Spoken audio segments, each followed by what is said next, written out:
I'm Jane King for Smart Money Matters. Thank you for being with us. We're here with Laila Pence of Pence Wealth Management, an advisor for over 30 years, ranked as a top advisor by Forbes, Barron, and the Financial Times. Welcome, Laila. Thank you, Jane. Thank you. Now, we're talking today about the mistakes that people make as they're approaching retirement. And the first one is not understanding that your money has to keep working for you, even though you're not working.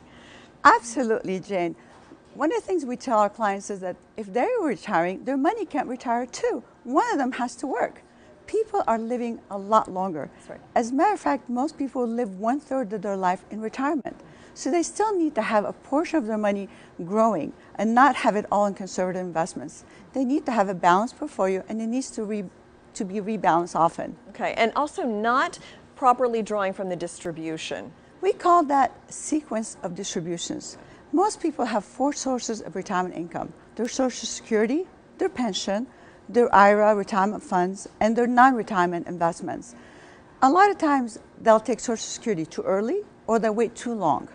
When it comes to pension, there's many pension options, and they usually just take the most passive one that gives the same to their spouse, and then they don't take into account longevity. Okay. And then when it comes to retirement money, they don't take into account the fact that that money can still grow tax-free if they wait a lot longer to take it. And maybe they should use some of their non-retirement assets to actually live on. Okay, and then also not considering life insurance and the cost of long-term care.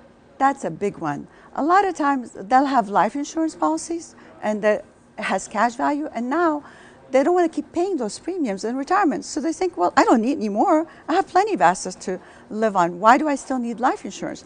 They don't realize that they can actually convert this life insurance policy into one that gives them life insurance and long-term care, because long-term care is the biggest risk to your wealth. Okay. If you are a couple and you're age 65, there's a chance that one of you will live to age 95. That means there's a 50% chance one of you will need long-term care. And the cost of care is very expensive and needs to be planned for properly and early as possible. Okay, and then finally, not considering a Roth conversion. That's my favorite thing. You know, they always say that compounding interest is the 8th wonder of the world. I like to say that Roth conversions is the 9th wonder of the world, because it is compounding interest without tax.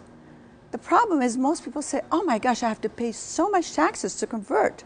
And they only look at today, what they're paying today as far as taxes. They don't take into account the fact this money grows tax-free for them, for their heirs, for many generations. So what we do is we like to use a concept called dribbling, which is basically converting a little bit of money every year into the Roth, so that doesn't have them go into a higher tax bracket. And this way, they actually can still have their money grow on a tax-free basis and not wind up having a lot of taxes and not converting. Because I'm a big believer of Roth conversion. Okay, thank you. And some great advice there, Laila. Thank you so much for sharing with us. Laila Pence of Pence Wealth Management, thank you for joining us. I'm Jane King for Smart Money Matters.